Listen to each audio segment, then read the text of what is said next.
Module de formation de la forêt irrégulière école du Bougès. Intérêt de la description et de la planification en sylviculture mélangée à couvert continu. Commençons par la description de peuplement. En sylviculture mélangée à couvert continu, avec les deux principes que sont la continuité du couvert et la sylviculture d'arbres, il y a une volonté de tirer parti des dynamiques naturelles et de les orienter par ajustement progressif, en apprenant à connaître le peuplement et ses réactions suite à des actes de gestion. En effet, chaque contexte peuplement ou arbre est différent et réagit différemment. Il n'y a pas de recette miracle pour une bonne gestion. Cela implique donc de s'intéresser aux bons indicateurs pour pouvoir décrire, caractériser les peuplements et les conditions de milieu à un instant T. Cela implique aussi de savoir ou décider de l'orientation que l'on souhaite donner au peuplement pour organiser et planifier la gestion, mais aussi de prendre en compte l'évolution de certains indicateurs au cours du temps pour pouvoir ajuster la gestion selon les réactions du peuplement. Une bonne description initiale est l'un des ingrédients pour planifier la gestion.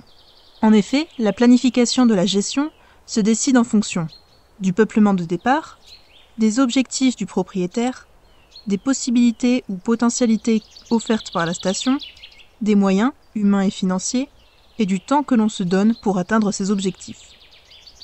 En partant d'un même peuplement initial, il y a donc autant de planification possible que de propriétaires. Dit autrement, la planification permet, en connaissant l'état initial et l'état final vers lequel on souhaite se diriger, de définir qualitativement et quantitativement les interventions à réaliser, de prévoir et échelonner dans le temps ces interventions, et éventuellement d'y intégrer les aléas, ou définir des stratégies en cas de perturbation majeure. Planifier suppose de définir les échelles de temps et d'espace qu'on considère, qui peuvent influer sur l'intensité ou sur la fréquence des interventions par exemple. La planification passe par différentes étapes.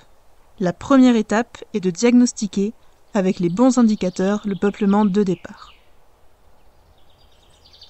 Comme nous l'avons dit, la description est une première étape de l'aménagement d'une forêt.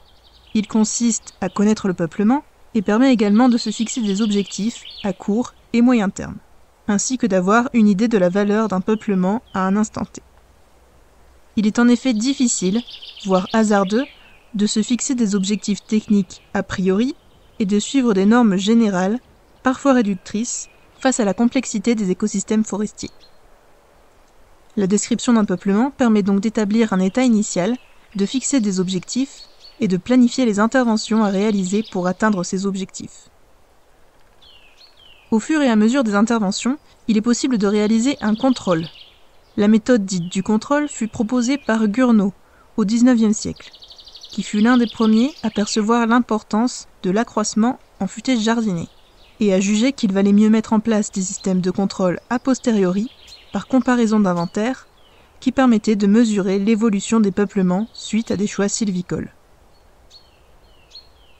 Ces inventaires permettent d'améliorer les connaissances sur la réaction de la forêt suite à des interventions pour se rapprocher d'un état d'équilibre satisfaisant. Un contrôle de la gestion a posteriori peut se justifier pour plusieurs raisons. Suivre l'évolution du capital sur pied, que ce soit à l'échelle du peuplement ou à celle de l'arbre, et cela non seulement d'un point de vue quantitatif, mais aussi qualitatif. Il permet au gestionnaire de contrôler sa gestion pour qu'il puisse, le cas échéant, réorienter ses actions vers les objectifs qu'il s'est fixés. Il permet d'optimiser la production par le suivi de certaines variables dendrométriques clés, mais également de suivre certains indicateurs biologiques. Le contrôle permet au gestionnaire de rendre des comptes aux propriétaires, qu'ils soient publics ou privés. Seul un contrôle a posteriori des conséquences de la gestion appliquée sur les peuplements permet, par une démarche récurrente, d'optimiser la sylviculture appliquée. Cela passe par la réalisation périodique d'inventaires. Un suivi du peuplement sur le long terme, quant à lui, permet de constater sur un temps long les évolutions du peuplement, pour continuer ou bien modifier ses pratiques. Il permettra par exemple de voir plus précisément comment le peuplement réagit aux différents travaux sylvicoles, ainsi que de donner des références de sylviculture. par exemple la surface terrière d'équilibre. La description du peuplement, grâce à des indicateurs chiffrés, permet donc de mieux le connaître et de fixer des objectifs de gestion. Répétée dans le temps, cette description permet un suivi des indicateurs et ainsi un contrôle de la gestion réalisée. La planification, quant à elle, nécessite la description de l'état initial, les objectifs du propriétaire, le temps envisagé et les possibilités et moyens disponibles. Permet de définir les interventions qualitativement, quantitativement et de les échelonner dans le temps.